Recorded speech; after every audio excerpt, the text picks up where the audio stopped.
లేటుగా వచ్చినా లేటెస్ట్‌గా వచ్చినట్లు అన్న మాటకు తగ్గట్టే వ్యవహరించారు ఏపీ ఉప ముఖ్యమంత్రి పవన్ కళ్యాణ్. 'పుష్ప 2' ప్రీమియర్ షో సందర్భంగా చోటు చేసుకున్న పరిణామాలు, అల్లు అర్జున్‌పై వెల్లువెత్తిన విమర్శలతో పాటు ఆయన్ను అరెస్టు చేయడం లాంటి ఘటనలు కూడా చోటు చేసుకున్నప్పుడు ఏపీ ఉప ముఖ్యమంత్రి పవన్ కళ్యాణ్ ఎలాగా రియాక్ట్ అవుతారా అన్న దానిపై ఆసక్తి అయితే బాగా నెలకొంది. అందరి అంచనాలకు భిన్నంగా ఈ అంశంపై మౌనంగా ఉన్న ఆయన తాజాగా స్పందించటం, తన అభిప్రాయాన్ని కుండబద్దలు కొట్టేశారు. ఆసక్తికరమైన అంశం ఏంటంటే, 'పుష్ప' ఎపిసోడ్పై ఇప్పటికే పలువురు ప్రముఖులు స్పందించినప్పటికీ ఎవ్వరూ లేవనెత్తని పాయింట్ను తెర మీదకు తీసుకురావటమే కాదు, అల్లు అర్జున్కు బాసటగా నిలిచారని చెప్పాలి. మొత్తంగా ఈ ఎపిసోడ్లో అల్లు అర్జున్ బాధ్యత కంటే కూడా సినిమా అన్నది సమిష్టికి అన్నప్పుడు, కష్టం వచ్చినప్పుడు అటు టీం మొత్తం నిలవాలే తప్పించి హీరో మీదనే మొత్తం వేయాలా అన్న ప్రశ్ననైతే సంధించారు. సాపేక్షంగా చూస్తే పవన్ వాదనలో నిజం ఉందనే చెప్పాలి. అయితే ఇక్కడ కూడా ఒక అంశాన్ని ప్రస్తావించాలి.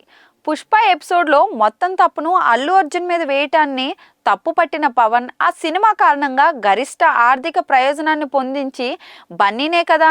కార్పొరేట్ ప్రపంచంలోనే పెద్ద తలకాయకే అత్యధిక ప్రయోజనం ఉంటుంది, రిస్క్ కూడా ఉంటుంది.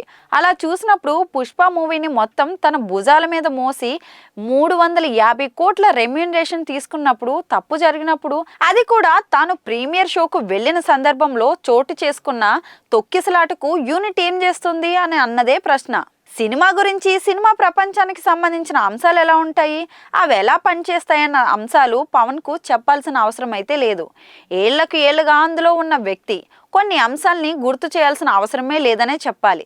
టీం గురించి మాట్లాడిన పవన్, 'పుష్ప 1' సక్సెస్ మొత్తం బన్నీ ఖాతాలో పడింది, పాన్ ఇండియా ఇమేజ్ అయితే వచ్చేసింది, అంతే తప్పించి టీం మొత్తానికి రాలేదు కదా. లాభం వచ్చినప్పుడు హీరోకు, తేడా వచ్చినప్పుడు, డ్యామేజ్ జరిగినప్పుడు మాత్రం టీం మాటను తీసుకురావడం సరికాదన్న అభిప్రాయం అయితే వ్యక్తమవుతుంది. ఇలా చెప్పుకుంటూ పోతే పవన్ వివరణ విన్నంతనే బాగున్నట్లుగా అనిపించినా, దాని లోతుల్లోకి వెళ్ళినప్పుడు మాత్రం అల్లు అర్జున్ను వెనకేసుకొచ్చినట్లుగా ఉందన్న అభిప్రాయం అయితే వ్యక్తమవుతుంది.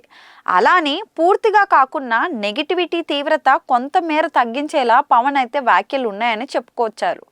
'పుష్ప' టీం తప్పుల్ని ఎత్తి చూపిన పవన్ అదే సమయంలో తెలంగాణ రాష్ట్ర ముఖ్యమంత్రి స్పందన విషయంలో మాత్రం వంక పెట్టలేని విధంగా వ్యవహరించారని చెప్పాలి. మొత్తంగా 'పుష్ప' ఎపిసోడ్పై అయితే పవన్ కళ్యాణ్ స్పందించలేదన్న లోటును మాత్రం తీర్చేశారని చెప్పకనే చెప్పొచ్చు.